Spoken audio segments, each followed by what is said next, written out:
Tere tulemast Tänumaagiasse ja täna on meil rahamaagia teemaks.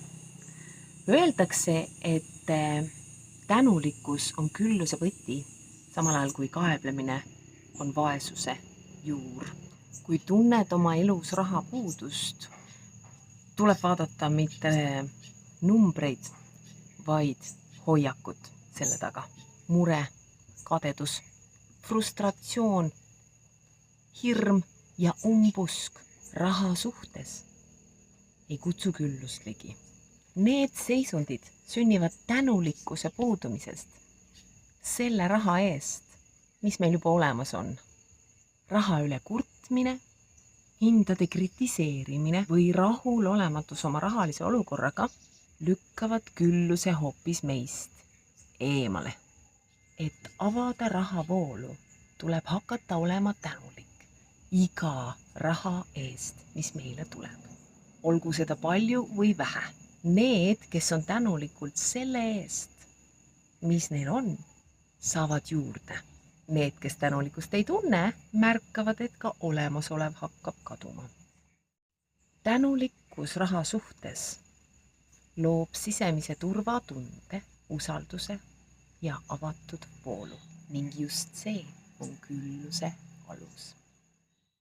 Nii ja tänane harjutus on võtta üks rahatäht ja kinnitada sellele kleeps või kirjutada, mina panin siia kirjaklambritega, selline tekst. Aitäh kogu selle raha eest, mis on minu ellu tulnud.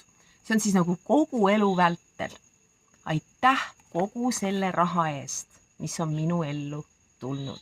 Hoiame seda rahatähte oma rahakotis või kuskil, kus me seda näeme, ja võime seda kanda iga päev endaga kaasas ja vähemalt üks kord hommikul ja üks kord õhtul hoiame seda käes, loeme seda, mis siin peal on ja tunneme tänulikkust kõige eest, kogu raha eest, mis on meie ellu tulnud. Iga kord, kui me oleme palka saanud, ootamatud kingitused, soodustused, kui meie eest hoolitseti, kui me oleme väiksed, me ei pidanud kuskile raha välja andma ja kui me märkame ennast kurtmas, kas mõtetes või sõnades, siis me saame küsida sellist küsimust. Kas ma olen valmis maksma selle kaebuse hinda? Kas ma olen valmis maksma selle kaebuse hinda? Isegi üks kaebus võib katkestada rahavoolu. Pühendume sellele, et iga raha, mis me saame, tunneme tänulikkust selle eest. See lihtne harjutus tugevdab külluse energiat ja kutsub meie ellu rohkem kergust, toetust ja võimalusi. Näeme järgmisel korral.